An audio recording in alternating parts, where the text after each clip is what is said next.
Guys, ngayon, ikukwento ko sa inyo. So, mga Robs, ngayon, magkukwento ako ng mga pamahiin.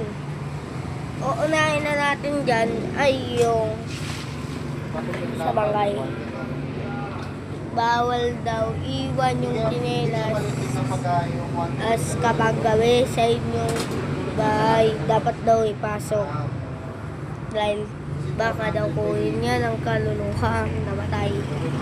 At guys, sana ito, bawal magsalamin, magligo o magsuklay sa bangkay. Okay, tapos yung kapag tinapi ka daw, tatapi mo din daw kasi ibabalik mo daw yung tapi mo.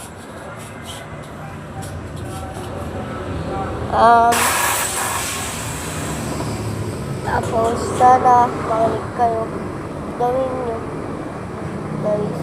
So hindi ko alam yung lahat, pero ikukwento ko lang sa inyo yung kalahati. Tapos bawal kayo yung magbubuhat. Yung mga pamangkin, hindi yun yung magbubuhat. Dapat yung hindi pamangkin, yun yung magbubuhat. So yun lang guys muna, wala na kasi akong alam eh. So yun na muna, paalam, bye bye.